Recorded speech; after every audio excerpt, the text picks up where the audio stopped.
Hi, Dr. Gupta. There have been somewhat mixed signals on the process of reopening the country. I know there needs to be a wide emphasis on testing when it happens, but can you walk us through what that process should look like? Last week, the White House Coronavirus Task Force announced new guidelines for opening up the country. The plan is to do it in 3 phases that would gradually lift restrictions. In the first phase, places like gyms, movie theaters, and restaurants will be allowed to reopen, as long as they follow strict social distancing protocols.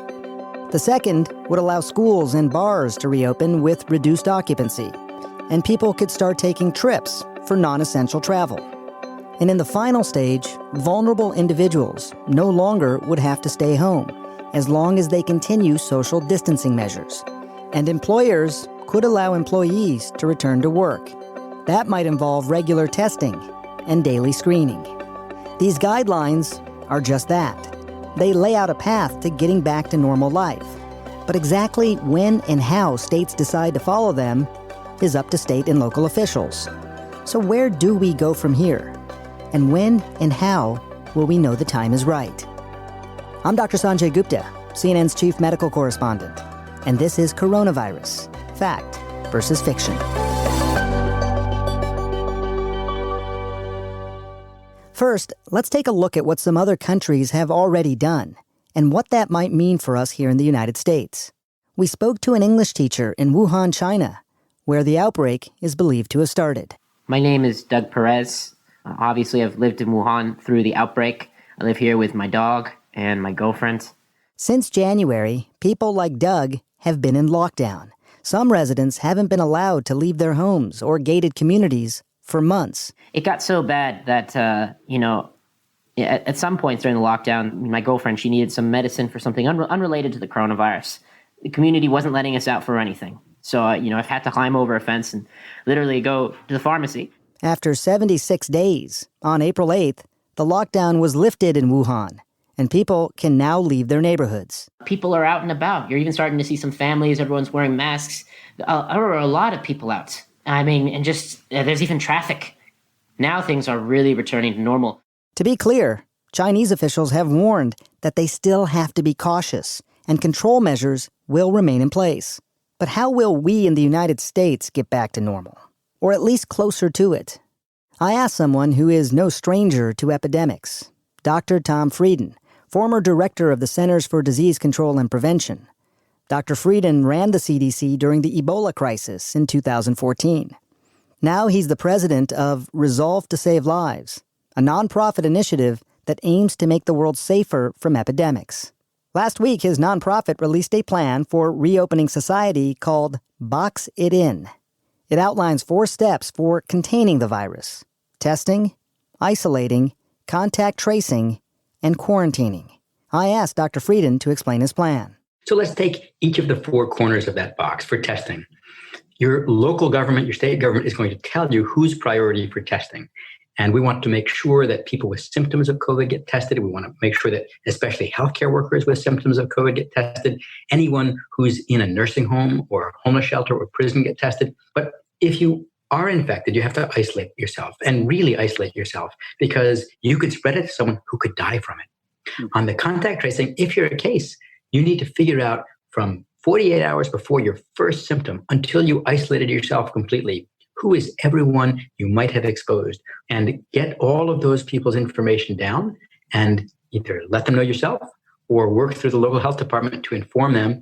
And then if you're one of those people who's been exposed, you need to quarantine yourself. You need to be not going out because you could feel fine, but in that first day or 2 of illness and be highly infectious. That means you need to stay home. If we do those 4 things well, we can reduce the spread and make each successive wave smaller to put COVID in a smaller and smaller box so we can go out to more places more safely. When you think about the box that way, these 4 pressures that you're putting on the virus, how hard is this? It's extraordinarily difficult. This is a highly infectious virus. There is spread from people before they have symptoms. There's some spread from people who will never have symptoms. And the challenge is to target our testing well so we find cases promptly and find contacts. Contact tracing is a tried and true public health method. You have said, based, I think, on some of the modeling data out of Wuhan, that in order to contact trace appropriately and have enough people to do it, you're talking hundreds of thousands of people, potentially. It's like a new industry. Is this a challenge we can overcome? Can we actually get to the point where we can box in the virus the way that you're describing it? Our lives and our economy depend on it. What we have to do is fairly clear. We know what to do, but doing it quickly and at scale, that's the challenge. And doing that means really revolutionizing our public health system, which has been underinvested in. In this case, we're going to have to really ramp up our ability to test, to trace, to isolate, to quarantine, and look at the best practices from all over the world. These are not easy things to do, but they are essential things to do. It all seems to come back to testing. The numbers of tests have gone up, but I still get calls. I don't know if you do, Dr. Frieden. Even a couple of calls I've gotten from healthcare folks around the country that told me they still had a hard time getting tests themselves as healthcare workers who are making rounds in the hospital. Where do we stand with testing? And is it someone's responsibility? I know you don't want to get into the politics of this, but whose responsibility? It is absolutely the federal government's responsibility. Currently, we're doing in this country less than 150,000 tests a day. We released a report and we calculated quite simply, if we were just testing the highest priority people and nobody else, we'd need about 3 times as many tests. And if we tried to test really extensively, it would be 10, 20 times that. Now, it's not going to be possible to test everybody we'd like to test anytime soon, but that doesn't mean it's hopeless.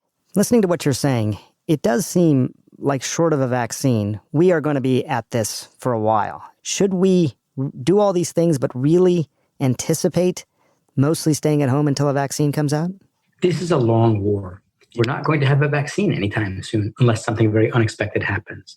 We have to get used to a new normal. In this new normal, we're not going to shake hands. We're not going to go out if we're sick. We're going to figure out a way to cover our mouth and nose. We're going to be teleworking more, even when things open up. We're going to be sheltering and shielding those who have underlying health conditions and the elderly. But if we take it one step at a time and loosen the faucet gradually, we can get back to this new normal. Is there a country around the world that you've been watching that they have done it right in terms of early testing, isolation, tracing, and now being very deliberate and thoughtful about reopening? There are countries around the world that are in this process. It's still early days. Iceland, Germany, South Korea, Singapore have all taken really thoughtful approaches, and they've been able to keep the virus to lower levels than other countries.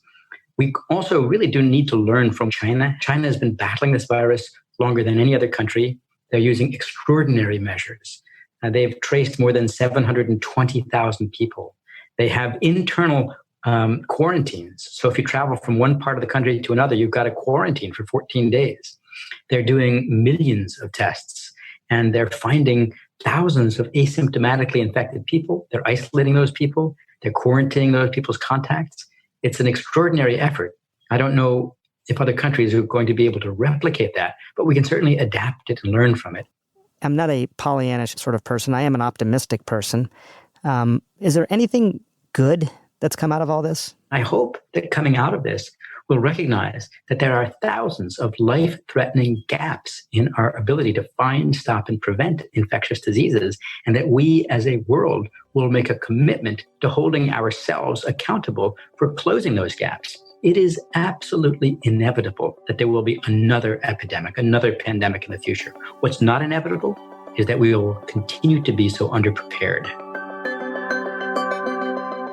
Reopening isn't going to happen overnight. We all have to do our part to practice physical distancing and listen to our local officials. We also have to remember that the information and recommendations may change. After all, we are dealing with a novel or new coronavirus, something human beings have never seen before. As always, if you have questions, please record them as a voice memo and email them to asksanjay@cnn.com. I also want to give a special shout out to parents out there listening to this episode. We know this is an especially confusing time for kids, so we'd love to hear from them. Please record your kids' questions or thoughts. Be sure to include your permission, and we may include them in a future podcast. We'll be back tomorrow. Thanks for listening.